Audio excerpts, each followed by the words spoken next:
This is Taiwan Insider, the weekly news magazine brought to you by Radio Taiwan International. I am Natalie So. And I'm Leslie Liao, sitting in for Andrew Ryan. And here's your Week in a Minute. The Trump administration has approved a proposed sale of 66 F-16V fighter jets to Taiwan, the biggest U.S. arms sale to Taiwan in recent years. The proposal will now go to the U.S. Congress for review. Heavy rain has brought flooding, mudslides, and crop damage to central and southern Taiwan. On August 19th, the government estimated that agricultural losses had reached over $223,000 US. A Taichung group has used sticky notes to plaster a pedestrian underpass with messages supporting Hong Kong protesters. Officials ordered the installation cleared, but after public resistance, they have agreed to let it stay until the protests end. Taiwan has seen its first liver transplant in a pregnant woman. Mo Shanding has become one of the few pregnant women in the world to get a successful liver transplant, and one of even fewer to give birth afterwards. Taipei is set to ban smoking in covered walkways outside a range of convenience stores and coffee shops from September 1st. Violators may face fines worth up to $319 US. And that's your Week in a Minute. Every week at the top of our show, we each come up with a word of the week to describe our topics this week. Want to guess my word? I most certainly do. Alrighty. All right, let's see. P. Pi, power, price, protect. Protect. Protect. Yes. Okay, so some of our topics have to do with protecting Taiwan. The first is our F-16Vs. Well, we haven't got them yet, but we want to buy them from the U.S., and we'll be telling you all about those cool planes. And also, we'll be talking about how Taiwan has been working to protect its environment. And we have a special guest. Nate Maynard is the host of the new podcast, Waste Not, Why Not? And he's going to tell us how Taiwan has succeeded in waste management and also some new exciting trends in recycling. Also, we're going to be giving away something that can help protect the environment. It's an environmental straw set. Look here, we've got bubble tea straw. These are made of stainless steel, regular size straw, and a cleaner to keep it clean. Also a bag, an RTI bag to hold them in. And we're also giving away RTI environmental bags. Oh, wow. So all you have to do is leave a comment and you'll be entered into our drawing this week for these products. I like how the bag is green in both the figurative and literal sense. That's true. All right, Natalie, ready to guess my word? Yes, I am. All right, here we go. Wow, a long word. Oh, yes. Controversial.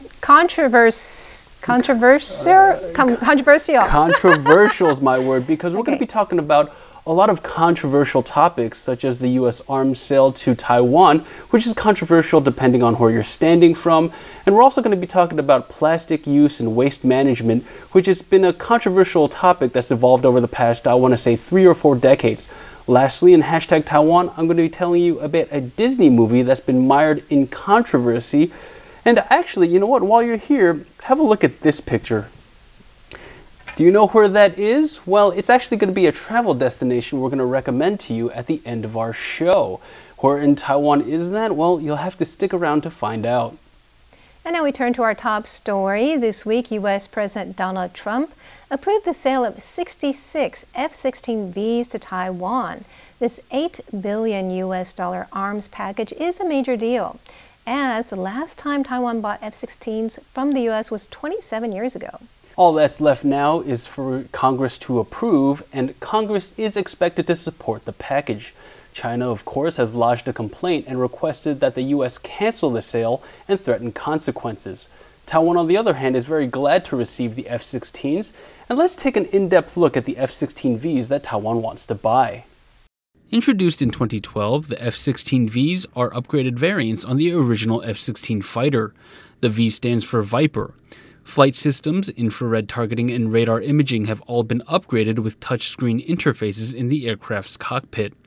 Aerodynamic auxiliary fuel tanks are now mounted on the fighter's back, which increases its combat radius, meaning it can stay in the air longer. The wings can accommodate 30% extra weapons loadout thanks to the conformal fuel tanks. The engine is the F-110 developed by General Electric, and it can generate nearly 30,000 pounds or 13,600 kilograms of thrust.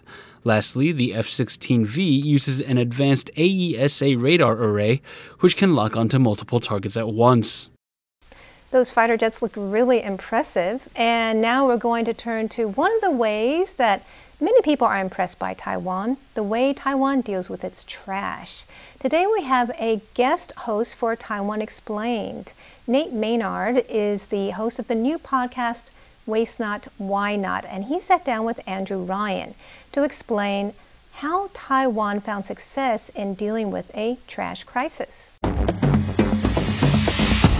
In today's Taiwan Explained, we're going to be talking trash, and specifically we'll be talking about Taiwan's amazing waste management system. Now, with me to help us do today's Taiwan Explained, we have a special guest. Nate Maynard is an environmental researcher who focuses on energy, waste management, and the oceans. And he is also the host of a brand new podcast on Ghost Island Media called Waste Not, Why Not?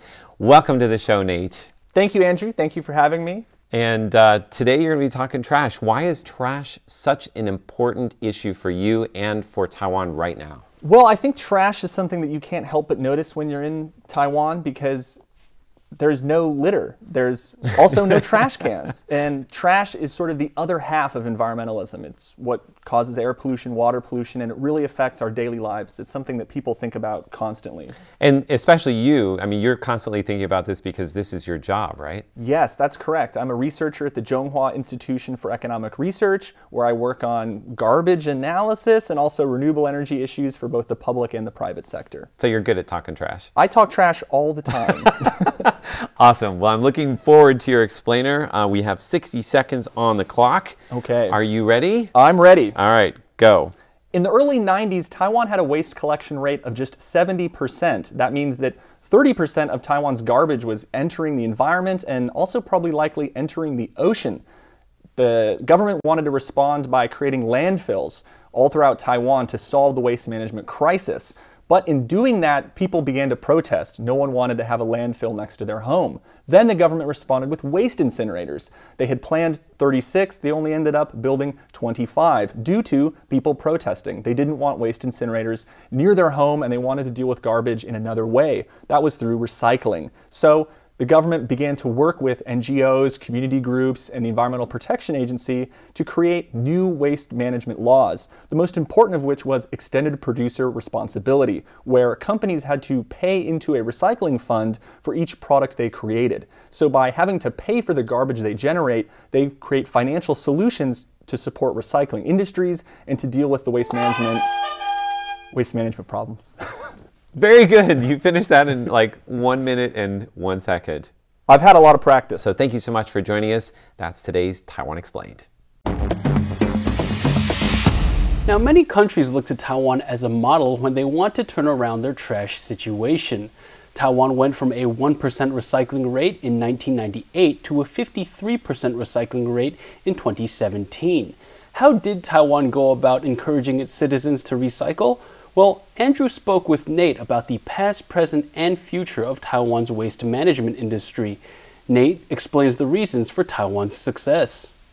The three principles that I understand that made Taiwan the success it is are putting a price on garbage, having a strong regulatory framework to go with that, and having a strong cultural and educational movement, and having all three happen simultaneously. What do you mean regulatory? What do you mean culture and education? Talk to me like I have no idea what's going on here. Tell people how to recycle. Make it a crime if they recycle improperly, or at least have a fine for that, and then have some way to use money to build recycling infrastructure. So make waste cost money, tell people to recycle, and then maybe punish people if they don't do it correctly. And you have to do all three at once. Many countries can do one, like the US, for example, can do two, but you have to do all three at once if you really want to be a leader in waste management. So how does Taiwan compare to like some of the countries in Northern or kind of Western Europe that are also doing pretty well with waste management? Those countries, many of them, Austria, Germany, France, they all have very high recycling rates, also the Netherlands. But the main difference is that Taiwan actually physically recycles a lot of that trash. So when China banned waste imports, that really affected European countries because they did not have the same domestic recycling infrastructure. Obviously, there are exceptions. There are recycling companies in these countries, but not nearly at the same scale that there is in Taiwan, and not nearly with the same proficiency. Okay. Let's talk about some of the areas in which Taiwan can actually improve in terms of its waste management. Sure. So what we talk about a lot is the circular economy, which is another word for zero waste, not sending any garbage to landfill. With Taiwan, though, a lot of its circular economy has been about recycling. Taiwan is hesitant to do projects around sharing, repairing, reuse. There are exceptions. You know, U-Bike is a shining example of a bike share program that's supported at a city level. But in terms of sharing products or buying used clothing or generally repairing objects, Taiwan seems to prefer things new. Okay, sharing products, like what could I share? We're not talking about sharing televisions, right? Not televisions, but things like power tools. So a person on average uses a power drill for about 15 minutes a year. Are you talking about me? I feel very I'm talking seen. about myself. I'm talking about just everybody on average, unless obviously you're a craftsman of some sort. Right. So there's these things that are set up. There are a few in Taiwan, but this is more popular in Europe to have a library of things. So you can go and rent a drill, or there's apps like in the Netherlands where you can rent a ladder from your neighbor or rent a bucket, and you can have this sharing. People in Taiwan probably do this, obviously, informally, but not at the same level that European countries do. Okay. So what are some of the things that are happening right now or about to happen in Taiwan in terms of waste management that you're quite excited about? I think that the straw ban was a really good idea. Plastic straw ban, The plastic right? straw ban, that's correct. And also the plastic bag ban for Taipei City. Taiwan has set itself up fundamentally so well that when they banned plastic bags, they had an easy alternative, which is that if you needed a plastic bag, you could get a garbage bag. And few things environmentally beat a plastic bag reused twice. Okay. Any other things that's happening in Taiwan in terms of waste management that's got you excited right now? Or in the next, let's say in the next couple of years that you think will happen? What's really exciting is that major fashion brands, Adidas, Nike, H&M, Zara, are all committing to use sustainable textiles. And Taiwan has a 95% collection rate for plastic bottles. Taiwan is a key player in functional fabrics for textiles. And so Taiwan is very well positioned to create sustainable plastic textiles out of recycled bottles. So we're seeing things like shoes that are made from recycled plastic bottles. Shoes that are made from ocean trash, World Cup jerseys that are made out of ocean trash. There was a Taiwanese company behind that. I think as big brands continue to demand for recycled content, they're going to be able to find that in Taiwan. Nate Maynard and Waste Not Why Not are having their first live event on August 31st. You can check the links below for more information, and also you can check out the full interview on our Taiwan Insider Facebook page. But up next, join us for Taiwan by Number. Every week in Taiwan by Number, we introduce a facet of Taiwan via a number. And today we're going to be talking about single-use plastic items. Now, Taiwan in July began banning the use of plastic straws in 4 sectors. But we're going to see in just a moment how some convenience stores are taking their own initiative to expand this ban. But I have a question for you first. Okay. How many plastic straws do you think people in Taiwan use in 1 year? All of Taiwan. 1 year? Oh no. All of us together. I'm either going to overshoot this or underestimate it. I want to say 40 million is my first Okay, that's guess. a guess. All right, well, first let's take a look at this video to see how convenience stores are taking the initiative on reducing the use of plastic. At 7-Elevens in Taipei, drinks no longer come with plastic straws. Instead, they come in a newly designed cup. This customer says she wasn't used to it at first, but now she is. And she says it's time to love the earth. That means people will drink from newly designed cups, and bubble tea lovers will be given paper and biodegradable straws. Starting mid-September, 7-Eleven won't provide plastic straws in its 5,500 stores throughout Taiwan. Next month, Family Mart will also replace plastic straws and plastic covers as well for fresh noodles. The new noodle wrapping will save 6.4 tons of plastic a year. The change in sandwich wrapping will save 6.8 tons of plastic a year. 7-Eleven says its move will reduce plastic straw use by 550 million a year. Okay, so before the video, I asked you how many plastic straws do people in Taiwan use in 1 year? And you guessed 40 million. 40 million. Let's take a look at the answer. Oh no, that's a B. A lot more, 3 billion. Oh, that's okay. So we have a lot of work to do in terms of plastic straws, and I'm glad that the 7-Elevens, Family Marts are taking the initiative to ban it themselves. Absolutely. Now next we're going to talk about plastic bags. So in 2001 we started a first stage of banning plastic bags in 7 industries, and then last year we had a second stage in 14 industries. Now I'm going to ask you, how many plastic bags do you think that one person uses in Taiwan in 1 year? One person uses in 1 year. Oh no, this is going to scare me again. 1,000? 1,000. Well, that's a lot. Is okay. Okay. Well, let me tell you something. People in Taiwan, before the bans began, used 870 per year. But now let's take a look at how much they're using now. 660. That's fine. So a little bit better than 1,000 that when you guessed, right? I overshot it because I didn't want to scare myself anymore. That 3 billion really got to me. Okay, so we've improved a little bit, right? By about a fourth, but we still have a ways to go. That's still about 2 a day, huh? Yeah, that's good math. That's a lot. That's too much. So, and you know that a lot of our plastic ends up in the ocean, right? Yes. So that's a big problem. Now, let me ask you another question about that. How many percent of the trash on the beaches are plastic in Taiwan? Ooh, it's almost all plastic. I want to say 40-45%. Okay, let's take a look at the answer. 91%. And you look at the whale there that got washed up, it had 6 plastic bags in its stomach. Goodness. That's tragic. Yeah, that is tragic. So we have a lot of work to do.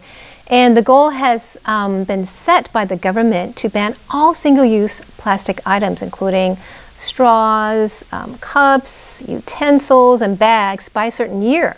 Okay. Can you guess what that year is? 2030. All right, let's take a look at the answer.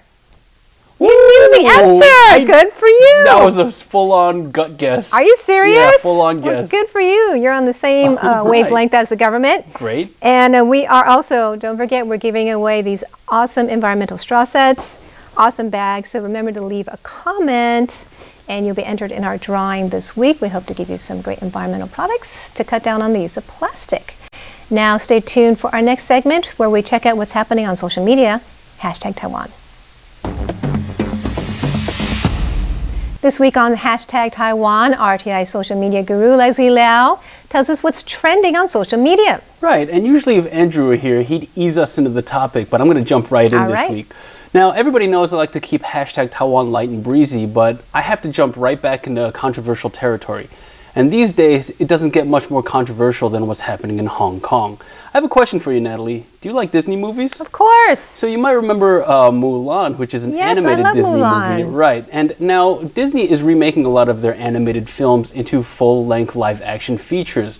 And the actress portraying Mulan in the remake of that movie is this actress right here. She's a very famous Chinese actress. Her name is Crystal Liu, or Liu Yifei.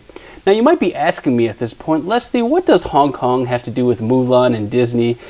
Well, I'm going to show you that right now. Last week on social media, Liu Yifei said this. She said, "I support the Hong Kong police. You can hit me now. What a shame for Hong Kong." Oh, now, she goes so far as to taunt the people, saying they can hit her now. Liu's comments come at a time when Hong Kong police are accused of using excessive force and police brutality to quell protesters. And as you may imagine, not a lot of people were very thrilled about her comments. Tsai Ling-Wu says, "What a shame for Liu. Don't insult Mulan. How can this person have the right to portray Mulan?" And she leaves the hashtags below. Liu Yifei is shameful. Boycott Mulan. What an insult to Mulan. And boycott Mulan again, but in Chinese. Now this next post I'm going to show you is very interesting, and I'm going to let it speak for itself. Laura Huang says, "She's saying this when she is an American citizen. What a joke." And it is true. Crystal Liu moved to Queens, New York at the age of 10, where she became a naturalized U.S. citizen. Now, I think it's important to mention that she enjoyed a lot of the freedoms that the Hong Kong people are fighting for right now. Many people are afraid that what's happening in Hong Kong will eventually come to Taiwan. This altered poster, posted to Reddit, reimagines Mulan and what's happening right now, and a grim future for Taiwan. Xi Jinping's Taiwan previewing now in Hong Kong. You might notice that Mulan's right eye is bandaged up, and that pays homage to a protester who lost her eye when she was struck in the face with a beanbag round that was fired by the Hong Kong police force. Very, very heavy stuff. And that is very heavy, so I'd like to end on an upbeat note, and here it is. Ninja Assassin says, she doesn't deserve this role of Mulan. Nothing we haven't heard before, but he's also attached a scene to the movie in the animated feature that kind of expresses how he feels about this entire fiasco. Now, it's a GIF, so there's no sound, but I went back and looked up the scene so I can share it with you because I had a great giggle about it. Here it is. All right, that's it. Dishonor. Dishonor on your whole family. Make a note of this. Dishonor on you. Dishonor on your cow. Dishonor to you, dishonor to your family. I love that because I'm still like 9 years old on the inside. I mean, it's true though. I feel so upset about Crystal, what she did. I mean, I was looking forward to see her portraying Mulan, and now it's been tainted. Her image has been tainted. Well, you are one of many people, so you can imagine how this is going to affect the film at the box office. We don't know. Definitely won't be doing well in Hong Kong. And it's unfortunate that politics has hit the entertainment industry as well. But thanks for joining us for Hashtag Taiwan, and do leave a comment below and follow us on social media. We'd love to hear from you. Finally today, we're in Taiwan. Now at the beginning of the show, we showed you a picture and asked you if you knew where it was. Let's take a look at it again. This was built in 1828 and is known as one of the 4 great gardens of Taiwan. Where in Taiwan is it? Well, let's take a look at this video. Welcome to Taiwan. These 2 Thai travel program hosts recently toured Tainan, the southern city famous for its delicious food and historical landmarks. They visited the Amping Fort, the Wu Gardens, the Amping Tianho Temple, the Chikan Tower, and many of the city's charming destinations. They spent 5 days immersed in local life, enjoying street artists, night markets, street eats, desserts, and of course some of the best food in Asia. The Tainan city government was happy to host the Thai celebrities and show them around the city. Their program features the Tainan Public Hall, Daybreak 18 Tea House, and the Chimay Museum, local shops, exhibits, and culture. Many Thai viewers loved the program, and it was a great way to promote Tainan to Thailand. Tainan Tourism Bureau official Liu Yifei said that when they contacted the bureau, they said they would accompany the crew during all of their filming, translate for them, and show them around Tainan's sites. So there it is, the delicious food and beautiful culture and sights of Tainan, all featured on a travel program in Thailand. What a great way to promote tourism and ties with Southeast Asia. Well, I think it's just so great that Thai travel show hosts can come to Taiwan, Tainan, and have a great time. They're having a great time over there. And you know, Tainan was Taiwan's capital from the 17th and 19th century. So we have a lot of historical architecture, a great tradition of street eats, lots of museums, lots to see. So it's a great destination. No kidding.